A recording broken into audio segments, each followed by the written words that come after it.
अस्सलाम वालेकुम नाज़रीन, आज हम बात करेंगे ड्रामा सीरियल गुलाम बादशाह सुंदरी की किस्त नंबर 37 की। सुंदरी एक ऐसी कैद में फंसी हुई थी जहां हर गुजरता लम्हा इसके लिए अजाब बनता जा रहा था। वो खुद को एक अंधेरे कमरे में बंद महसूस कर रही थी जहां न कोई उम्मीद थी और ना ही आज़ादी। वो बार बार सोचती कि आखिर वो किस दलदल में फंस गई है। इसका दिल सिर्फ एक ही नाम पुकार रहा था, गुलाम। इसे यकीन था कि गुलाम भी इसके लिए तड़प रहा होगा और इसे ढूंढने की कोशिश कर रहा होगा, मगर दूसरी तरफ महल में एक ऐसा तूफान उठने वाला था जो सबको बदल देने वाला था। बादशाह गुस्से से आग बगोला होकर जहादात के गिरेबान तक जा पहुंचता है। पूरे खानदान के सामने वो चीख कर पूछता है कि सुंदरी कहाँ है।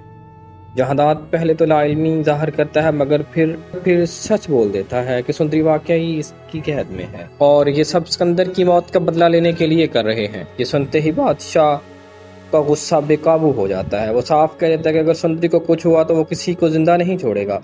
पूरा माहौल जंग के मैदान में बदल जाता है। खानदान के बुजुर्ग बीच बचाव की कोशिश करते हैं, मगर बादशाह अब किसी की सुनने को तैयार नहीं था। दूसरी तरफ गुलाम को भी कैद कर लिया जाता है। इस पर बंदूक तान कर इससे पूछा जाता है कि सुंदरी कहाँ है, मगर गुलाम शदीद मार खाने के बावजूद कुछ नहीं बताता।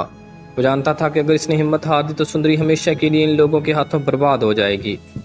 इधर सुंदरी कैद में हर लम्हा गुलाम को याद कर रही होती है और रोते हुए कहती है कि अगर किसी से बदला लेना था तो इससे ले लेते, इसे दरमियान में क्यों लाया गया।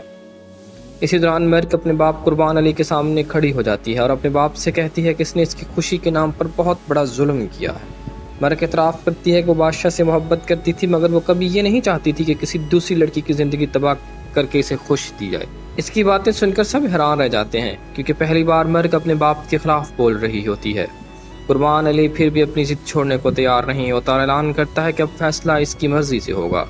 इसी दौरान बादशाह सुंदरी को आज़ाद कराने के लिए वहां पहुंच जाता है। सुंदरी इसे देखते ही गुलाम का नाम पुकारती है और कहती है कि वो गुलाम के बगैर कहीं नहीं जाएगी। बादशाह इसे समझाने की कोशिश करता है कि वो इसे बचाने आया है, मगर सुंदरी के दिल में सिर्फ गुलाम बसा हुआ था। आखिरकार गुलाम भी वहां लाया जाता है। जैसे ही सुंदरी गुलाम को देखती है वो दौड़कर इसके गले लग जाती है। दोनों की आंखों में आंसू होते हैं। गुलाम कहता है कि कैद के हर लम्हे में उसने सिर्फ सुंदरी को याद किया।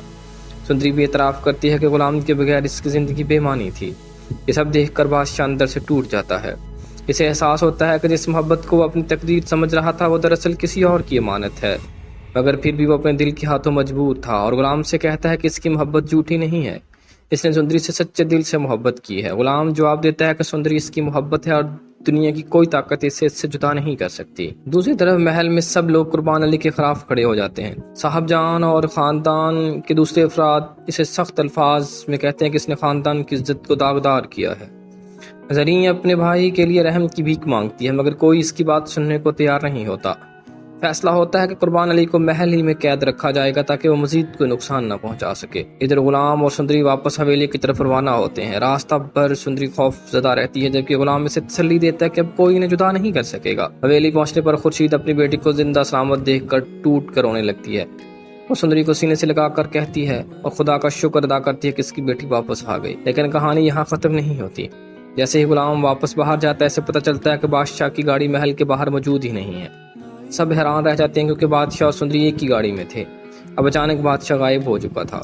आखिरी लम्हों में खौफ, शक और बेचैनी पूरे माहौल पर छा जाती है। सवाल ये पैदा होता है कि बादशाह कहाँ गया? या वो वाकई सुंदरी को भुला पाएगा, या इसकी मोहब्बत अब एक नई तबाही लेकर आएगी?